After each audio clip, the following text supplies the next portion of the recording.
Kituufu ddala kwa tempola atuuka wala ni Dr. Martin Buye omulimu gwe yatandikirako okukola gwali gwa kupoota na kuzimba mu bitundu bya Kampala ne Mukono. Buye mutuuze w'Ennakifuma mu ggombolola y'Ekimenyedde mu disitulikiti y'e Mukono ng'aweza egy'obukulu 53. Ono okumalako emisomo gye yagamba nti amala kutunda poloti ye bw'atyo n'akuuka mu buzimbi. Bwe yalwala n'afa mu 85 omwezi gweraddemu yali May. Twali mu senior 5 tutandikiriza senior 5 ate n'afudde obuzibu butuuse. Ate ensi erimu entalo. Ekazibera ngambi kati babeeranga mu kwekweka kubanga balinga bakasala ku gavumenti eri. Ate eno ate eno ekyuka embeera ekyuka gaba kati takyakola bali mu kwekweka. Ssente teziriiwo naye nga tulina okufuba okulaba nti nno mubeerawo mutya. Nayina bakwano bange bangi baganda bange nabo tebasobola kusoma. Ng'amaliriza okusoma yatandika okufuna emirimu gy'okuzimba n'emirala egyalejjalejja. Kakati fundi omwegi ebibiri kitundu.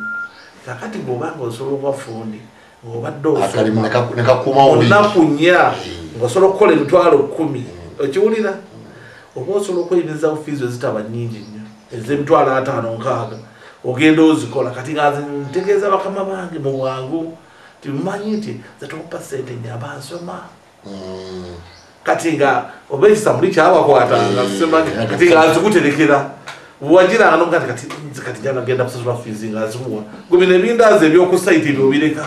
Agamba nti bwe yafunawo ssente yeeyongerayo okusoma n'akuuka mu buzimbi era e Mukono ne bamuwa omulimu gw'obwapulaana ku disitulikiti y'e Mukono ne Town Council.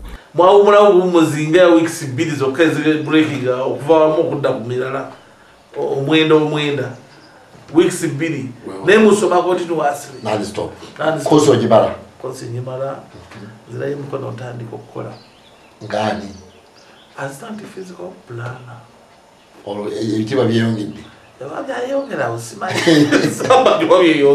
oluvannyuma era yeeyongerayo okusoma ebuyindi ne Tanzania n'akugukira ddala bwe yakomawo ebyokozesebwa n'abivaamu n'azimba amasomero ge n'atandika okwekweza n'okutuuka essaawa ya leero. Kalawensi gange bampa ebiyiiye nakuddanaako ze najja kuzimba akasomero kali nakazimba mu 97 UPE wetandika lwezigulawo.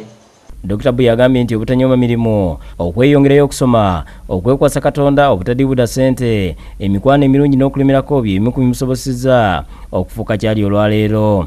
Groups ezo nnungi okubeera ne groups ng'oli muvubuka nnungi naye ng'osinga osobola okwidentifyinga groups ennungi